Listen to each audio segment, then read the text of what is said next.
إن أول بيت وضع للناس للذي ببكة مباركا وهدى للعالمين. Siapapun tidak ada yang bisa aman terjatuh pada kesyirikan. Maka teledor sekali orang yang merasa aman dari perbuatan kesyirikan. Nabi Ibrahim saja, dia adalah Khalilur Rahman, kekasih Allah yang menghancurkan berhala dengan tangannya, khawatir terjatuh pada dosa syirik. Nabi Ibrahim pun berdoa kepada Allah Subhanahu wa taala, wajnubni wa baniya an na'budal asnam. Ya Allah, jauhkanlah diriku dan anak keturunanku dari peribadatan kepada berhala. Padahal Nabi Ibrahim yang menghancurkan berhala masih berdoa kepada Allah agar dijauhkan dari peribadatan kepada berhala. Itu Nabi, apalagi kita. Dan umat-umat terdahulu yang telah didakwahi oleh nabi-nabi mereka yang menerima kitab, bisa membaca kitab, menguasai kitab, mereka terjatuh pada kesyirikan. Sebagaimana disebutkan oleh Allah Subhanahu wa taala yang pertama dalam surah An-Nisa ayat 51. Alam tara ilal ladzina utu nasiban minal kitabi yu'minuna bil jibti wat taghut. Tidakkah engkau memperhatikan kepada orang-orang yang dikaruniakan kepada mereka bagian dari Alkitab? Mereka beriman kepada al-jibt dan taghut. Al-jibt, berkata para ulama, makna jib diantaranya adalah as-sihr, sihir.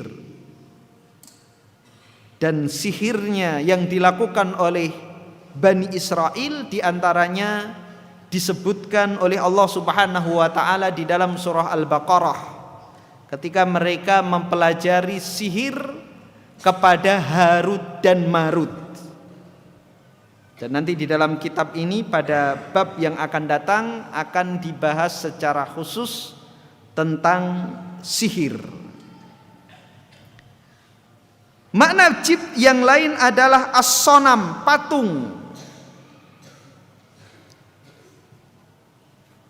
Ahlul kitab, meskipun mereka membaca kitab, mereka tidak selamat dari perbuatan kesyirikan.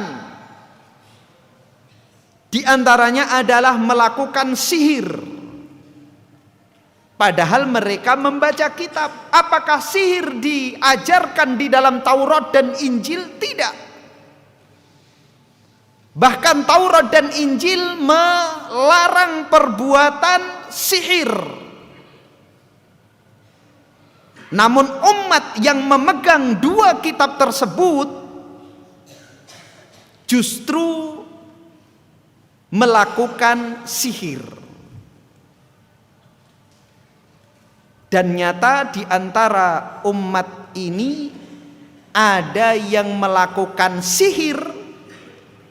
Mereka membaca Al-Quran, bahkan di antara perantara ayat yang digunakan untuk mensihir diambil dari penggalan-penggalan ayat-ayat Al-Quran. Itu cara syaitan untuk memperdaya manusia, untuk memelet membaca surah Yusuf.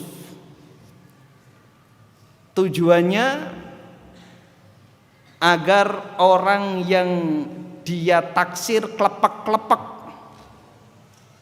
baca surah Yusuf. Sudah salah tujuan, karena Al-Quran diturunkan bukan untuk itu. Ingin badannya besar baca surah Al-Fil, Silakan. Kemudian makna al-jibt yang kedua adalah patung. Itulah yang dilakukan oleh ahlul kitab, baik Yahudi maupun Nasrani, mematungkan orang-orang saleh mereka dan para nabi mereka, sebagaimana hadis yang telah lalu, ulaiki idza mata fihim rajulun salih au abdun salih banau ala qabrihim masjida wa sawwaru tilkas suwar. Mereka umat Nasrani, jika ada orang soleh atau hamba yang soleh mati di antara mereka, mereka membangun di atas kuburan orang soleh tempat ibadah dan menggambar-gambar orang-orang soleh tersebut. Mereka membaca kitab Taurat maupun Injil, tidak pernah memerintahkan kepada mereka untuk menggambar, mematungkan orang-orang soleh tersebut, bahkan para nabi tersebut. Tidak pernah memerintahkan mereka untuk mematungkan Isa Al-Masih, membuat patung Bunda Maria, tidak. Tapi itu terjadi, yang mengantarkan mereka kepada kesyirikan. Dan juga mereka mempercayai taghut. Apa itu taghut? Definisi taghut sebagaimana disebutkan oleh Ibnul Qayyim, ma tajawaza bihil abdu haddahu min ma'budin au matbu'in au muta'. Segala sesuatu yang melampaui batas, segala sesuatu yang mana seorang hamba melampaui batas pada yang diibadahi atau yang diikuti atau yang ditaati. Yang diibadahi tentunya hanya Allah, maka selebihnya adalah taghut. Yang ditaati adalah Rasul, maka selain Rasul, perintah yang menyelisihi perintah Rasul, maka itu adalah taghut. Dan itu terjadi pada ahlul kitab, meskipun mereka masih memegang kitab. Kemudian firman Allah Subhanahu wa taala di dalam surah Al-Maidah ayat 60, qul hal unabbiukum bi syarrin min dzalika mathubatan 'indallah man la'anahu Allah wa ghadiba 'alaihi wa ja'ala minhumul qiradata wal khanazira wa 'abadat taghut.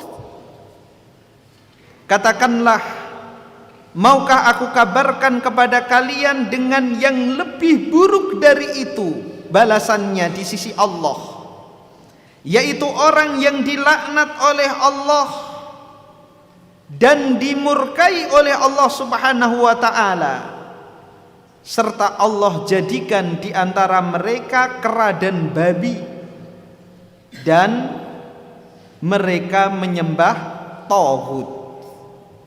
Inilah ahlul kitab. Mereka mendapatkan murka dari Allah, dilaknat oleh Allah Subhanahu wa taala, bahkan sebagian mereka dikutuk menjadi kera dan babi karena buruknya perbuatan yang mereka lakukan.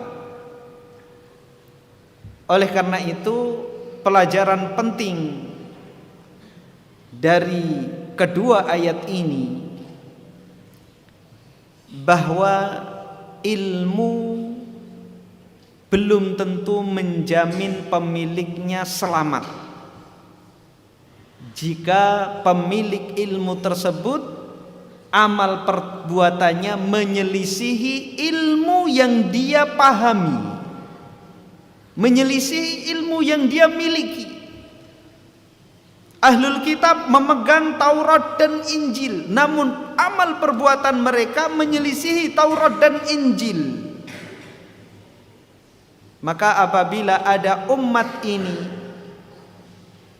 mengerti Al-Quran, mengerti halal haram, mengerti al-haq dan yang batil, namun perbuatannya justru menyelisihi apa yang dia ketahui, menyelisihi ilmu yang dia miliki, maka nasibnya akan sama dengan nasib ahlul kitab yang dimurkai oleh Allah Subhanahu wa ta'ala.